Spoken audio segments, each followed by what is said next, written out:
I recently read Can't Hurt Me by author David Goggins. David Goggins is the personification of grit. Not only did he go through 3 hell weeks to become a Navy SEAL, he became an ultra runner and finished a 135-mile race in Death Valley in the middle of summer. Not only did he push his body to run 135 miles for 32 hours, he routinely did 1,000 push-ups before breakfast en route to breaking the pull-up world record by doing 4,030 pull-ups in 17 hours. And he accomplished all these amazing feats of endurance without realizing he had a hole in his heart that reduced his aerobic capacity. How did he do it?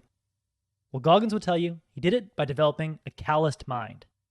When Goggins was training to break the pull-up world record, he created so much friction between his hands and the pull-up bar that his palms built up thick calluses.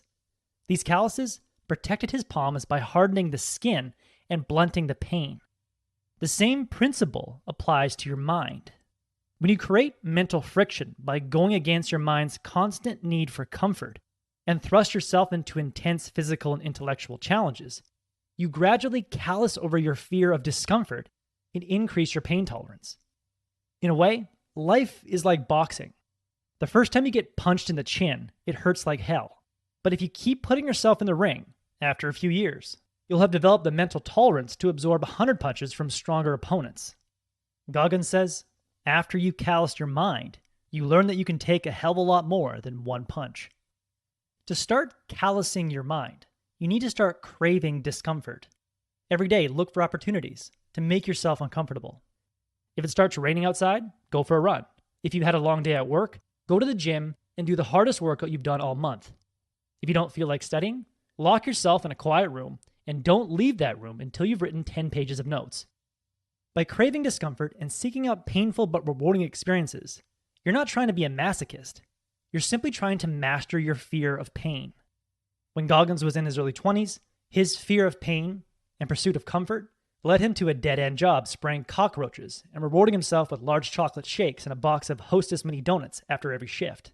Soon he weighed 290 pounds and felt too ashamed to look at himself in the mirror.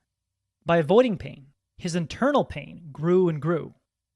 Paradoxically, when Goggins started pursuing pain by taking on challenges that would cause him to suffer, like losing 100 pounds in 3 months to qualify for Navy SEAL training, he reduced his internal pain and his fear of pain and put himself back in the driver's seat of his life.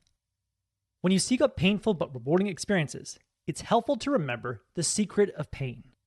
A secret that most people never realize or simply forget. The secret of pain is that when you fear the experience of pain, it grows. But when you accept pain and move towards it, it shrinks.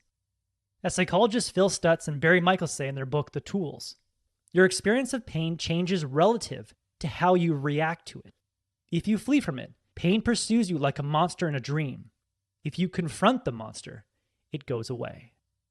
If you get in the habit of walking towards pain, you'll gradually callous your mind and blunt your fear of discomfort.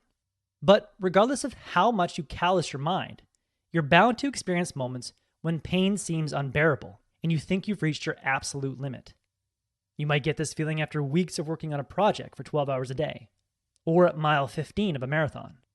In these moments, Goggins says it's critical to remember the 40% rule and use your cookie jar.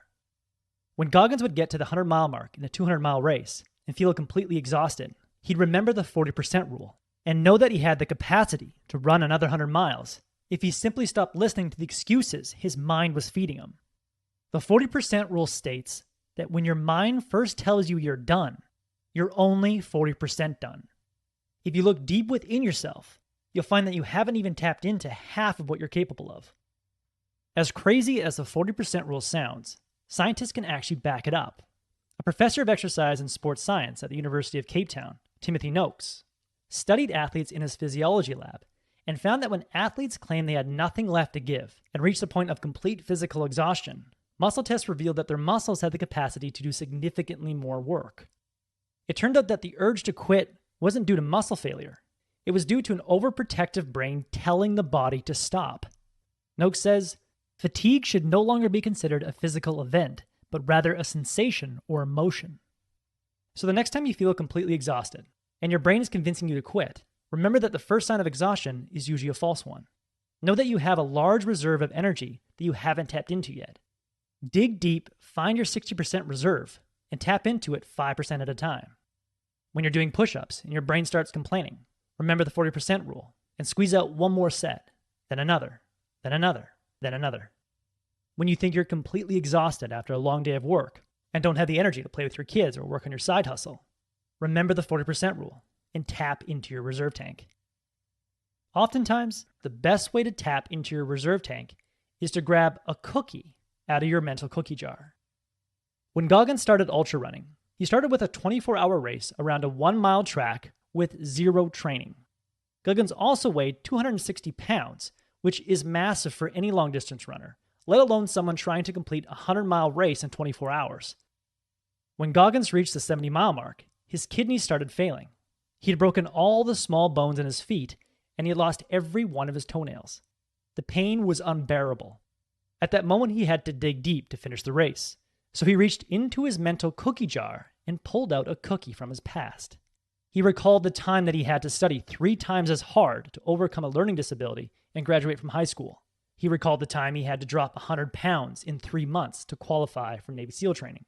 And he recalled the time he got through Hell Week on 2 broken legs. He says, "These weren't mere flashbacks. I wasn't just floating through my memory files. I actually tapped into the emotional state I felt during those victories. And in doing so, I accessed my sympathetic nervous system. My adrenaline took over. The pain started to fade just enough, and my pace picked up. I began swinging my arms and lengthening my stride. I moved through the pain and ran 101 miles." We all have a mental cookie jar, stocked with cookies that will fuel us during periods of intense pain. Each cookie represents a time in our life when we faced intense struggle, overcame the odds, and tasted success. Maybe it was overcoming a speech impediment, or getting through college, or dropping a bad habit like smoking. Now, a cookie doesn't need to be large. If you turned off your phone this morning to study for an exam for 30 minutes, that's a cookie. If you did the dishes even though you didn't feel like it, that's a cookie. As Goggins made his way around the 1-mile track, every step was a cookie, and each lap was a slightly bigger cookie filled with chocolate chunks that fueled him to the 100-mile mark. Goggins says, remembering that you've been through difficulties before and have always survived to fight again shifts the conversation in your head. It allows you to control and manage doubt and keep you focused on taking each and every step necessary to achieve the task at hand. Just remember that when the pain hits and tries to stop you short of your goal, dunk your fist in, pull out a cookie, and let it fuel you. So if you want to find David Goggins level grit, start by doing something that sucks every day to callous over your fear of discomfort. When the pain becomes unbearable and you encounter your first urge to quit, remember the 40% rule and dip into your cookie jar to find the energy you need to push on and push through your mental barriers.